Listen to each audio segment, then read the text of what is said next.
Buenos días a todos, chicos y chicas de cuarto. Soy el profe Andrés y vamos a continuar con el estudio de las etapas de la humanidad, ¿de acuerdo? Espero que estéis todos bien y por mi parte deciros que os echo mucho de menos. Y ya que no nos podemos ver, por lo menos pues me escucháis un poquito. ¿Estáis listos para continuar? Perfecto. Bien, vamos a continuar con el estudio de las etapas de la humanidad, pero antes de continuar vamos a hacer un pequeño repaso de lo que hemos visto hasta ahora. Como ya sabéis, las etapas de la humanidad se dividen en dos grandes periodos. Por un lado la prehistoria y por otro lado la historia, los cuales se dividen con la invención de la escritura. Todo lo que ocurre antes de la escritura es la prehistoria, todo lo que ocurre una vez que aparece la escritura es la historia. Bien, vamos a hacer un rápido repaso de la prehistoria, ya que estoy seguro que sabéis muchas cosas sobre ella. La hemos estado estudiando estos días. Bien, la prehistoria se dividía en tres periodos, ¿acordáis? Paleolítico, neolítico y edad de los metales. Comenzaba hace unos 5 millones de años aproximadamente con la aparición del Homo sapiens sapiens y poco a poco el ser humano iba evolucionando hasta inventar la agricultura y la ganadería, momento en el cual finaliza el Paleolítico y comienza el Neolítico. Esos poblados van desarrollándose también poco a poco hasta que empiezan a conocer el uso de los metales y empiezan a fabricar armas y herramientas con este tipo de material, lo que hace que finalice el Neolítico y comience la edad de los metales, la cual, y así, finalizaría hace unos 5.500 años aproximadamente con la invención de la escritura, lo que supone el final no solamente de la edad de los metales, sino de toda la prehistoria en general, dando comienzo a la historia. Bien, para repasar un poquito las distintas etapas de la historia, os tengo esta línea o este eje cronológico que estoy seguro que os suena. Aquí tendríamos la invención de la escritura hace unos 5.500 años y, como hemos dicho, todo lo que ocurre antes de la escritura es prehistoria, aquí, y todo lo que ocurre después de la escritura es historia, la cual se divide en distintas etapas. La invención de la escritura da lugar a la primera etapa de la historia, la Edad Antigua, la época de los romanos, no sé si os acordáis.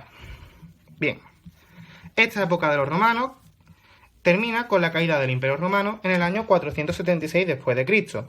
Si no os acordáis lo que significa después de Cristo y antes de Cristo, podéis ver los vídeos anteriores, ¿de acuerdo? Que en los cuales se explicaba. Tras la caída del Imperio Romano, se termina la Edad Antigua y da comienzo a la Edad Media, la época de reyes y reinas, la cual finaliza con el descubrimiento de América en el año 1492, dando comienzo a la Edad Moderna, una época en la cual se terminará con la Revolución Francesa en el año 1789 y dará comienzo a la Edad Contemporánea, una época de muchos inventos, como por ejemplo Internet, que marca el final de la Edad Contemporánea y el inicio de la Edad Digital, aproximadamente en el año 1990-2000, cuando ya Internet ha llegado a prácticamente todos los hogares. Como veis, en toda esta parte de la historia, las distintas etapas, ocurren muchísimas cosas. Por eso las vamos a estudiar en los tres cursos siguientes. Este curso nos vamos a centrar en la Edad Antigua, bueno, y en la prehistoria, que ya lo hemos estudiado. Cuando estéis en quinto, estudiaréis la Edad Media y la Edad Moderna. Y cuando lleguéis a sexto, estudiaréis la Edad Contemporánea y lo que llevemos de la Edad Digital. ¿De acuerdo? Bien, pues entonces nos vamos a centrar ahora en la Edad Antigua.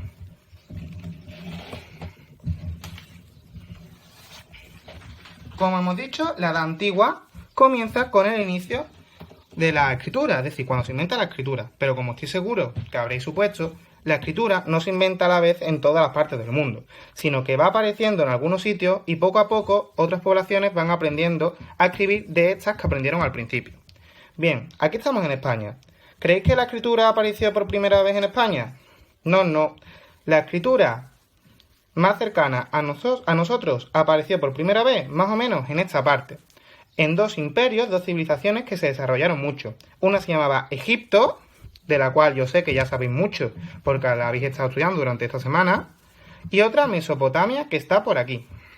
Bien, pues en esta parte de Egipto, en la cual se desarrolla la civilización con los faraones, las pirámides y las momias, y que habéis estado estudiando hasta ahora, se desarrolla una escritura, pero no es una escritura como esta que aparece aquí con letras, no, sino la escritura jeroglífica. Sí, la escritura que habéis estado estudiando y de la cual habéis tenido incluso que descifrar y crear un mensajito que se basaba en dibujos. Pues bien, esa escritura poco a poco va avanzando hasta desarrollar lo que es la escritura general. Cada vez se va pareciendo más a la escritura que tenemos hoy en día. Bien, ¿creéis que en el mismo momento en el que se desarrolló la escritura aquí en Egipto, se desarrolló también aquí en la península ibérica, es decir, donde vivimos nosotros? No, es decir, que aquí tardamos un poquito más en comenzar a aprender a escribir. Por eso, mientras que aquí en Egipto ya estaban en la edad antigua, nosotros todavía estábamos en el final de la edad de los metales, muy cerquita de la edad antigua, pero todavía no habíamos aprendido a escribir, con lo cual no se puede decir que estuviéramos en la edad antigua, sino todavía en la prehistoria. Ya veremos la semana que viene en qué momento la escritura aparece aquí.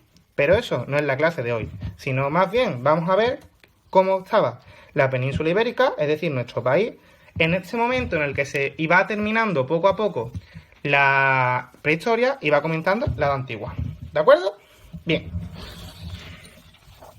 Pues bien, aquí tenéis un mapa de más o menos lo que era nuestro país durante ese final de la edad de la prehistoria y comienzo de la edad antigua. Bien, antes que nada me gustaría que os fijarais aquí, en esta parte en la que está la costa de Huelva, Sevilla, que está más o menos por aquí, ya que aquí se desarrolló una civilización súper importante, se llamaba el Reino de Tartesos. Bien, el Reino de Tartesos, por lo que se cree, era una civilización muy avanzada para aquella época, tanto que algunos historiadores incluso la han relacionado con el mito de la Atlántida. ¿Conocíais ese mito? Si no lo conocíais, buscadlo en internet, está súper chulo.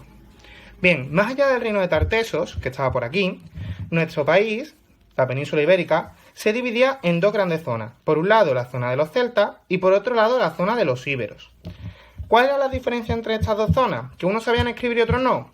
No, ya hemos dicho que la escritura todavía no ha llegado. La principal diferencia era la moneda.